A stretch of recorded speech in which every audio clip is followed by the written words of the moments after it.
ఓం శాంతి, ఓం నమ శివాయ. అయితే మొట్టమొదటి మహామంత్రం మన తండ్రి పరమాత్మ స్మృతి చేయాలి. మనం వచ్చేటప్పుడు ఎవరికి చెప్పి రాలేదు, వెళ్ళేటప్పుడు చెప్పి వెళ్ళం. మధ్యన జీవితంలో ప్రతి ఒక్కరిది ఆట నడుస్తుంది. అంటే ఇప్పుడు మనం ఉన్న ఈ కలియుగంలో ఆటలు ఏంటంటే ఈ ప్రతి అడుగులోకి మనకి ఎదురయ్యేది మాయ అన్నమాట. ఈ మాయని ఎదుర్కోవాలి. మాయని ఎదుర్కోవాలంటే మనుషులతో గొడవలు ఆడించుకోవడం అది కాదు. ఇది సూక్ష్మంగా ముందు అంతర్యుద్ధం జరుగుతుంది. అంతర్యుద్ధాన్ని మనం జయించాలి. అంతర్యుద్ధంతో సక్సెస్ అయిపోతే ఆటోమేటిక్గా బాహ్య యుద్ధం అది మొదలైపోతుంది. అయితే ఇప్పుడు అందుకే పరమాత్మ ఏమంటాడో మన మధ్య జీవబాట అంటే మధ్యనున్న వాడినే స్మరించాట. అంటే ప్రతి ఇద్దరికి మధ్యన ఒకడు ఉండాలి. ఆ ఒక్కడు ఉన్న వాళ్ళే. ఇప్పుడు పెళ్ళిళ్ళు చేసుకున్నాం అనుకోండి, పెళ్ళిళ్ళు అయ్యాక వాళ్ళకు బాబో పాప ఉండాలి. బాబో పాప లేకపోతే పెళ్ళిళ్ళు చేసుకుని ఇంకా సుఖమే ఉంది, సుఖం లేదు, శాంతి లేదు.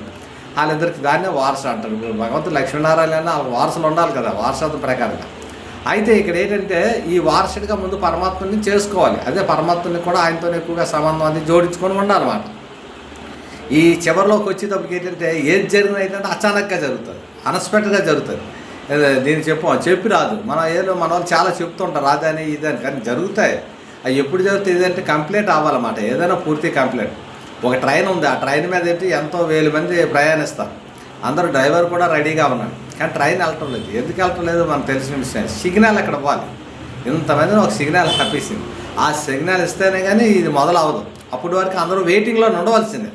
ఎవరు కూడా అటు వెళ్ళారు ఇటు వెళ్ళారు, బయట నుండి ట్రైన్లోనే ఉండాలి. ఒక పక్కకి వెళ్ళి అక్కడికి వెళ్ళినా గౌకుమని ఏంటవుతుందని ట్రైన్ మళ్ళీ వెళ్ళిపోతే నీకు అయిపోయింది, ఇంకా పాత్ర అయిపోతుంది అన్నమాట. అందుకే అందరూ స్టడీగా ఉండడం. అంటే ఏంటంటే ప్రతి ఒక్క ఆత్మ కూడా మొట్టమొదటి పరమాత్మను స్మరించాలి. పరమాత్మను ఏ విధంగా స్మరించాలి, పరమాత్మను ఏ విధంగా స్మరించాలి ఆయనతో ఈ కలియుగంలో. ఎందుకంటే ఈ మాయ ఉందే అది ఏం తక్కువది కాదండి బాబు.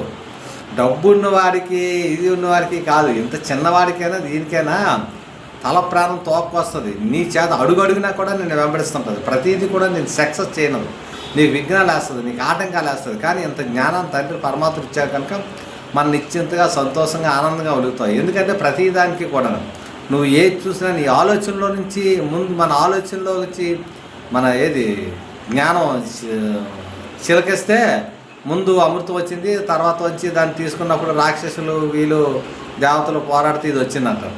అలాగే ఏంటంటే మనం మొట్టమొదటి చేయవలసింది ఏంటంటే సర్వశక్తివంతుడైన తండ్రి పరమాత్మను స్మరించండి.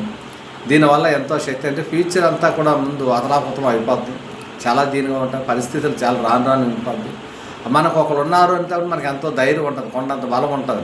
నా వాళ్ళు ఉన్నారు, మన వెనక అతను ఎవరైనా ఒక ఆయన పెద్ద ఆయన ఉన్నాడు, గొప్ప ఆయన ఉన్నట్టు ఒక స్టేట్కైనా ఒక దేనికైనా సరే ఎనీథింగ్ అని మొట్టమొదటి మనం చేయవలసిన పరమాత్మని స్మరిద్దాం.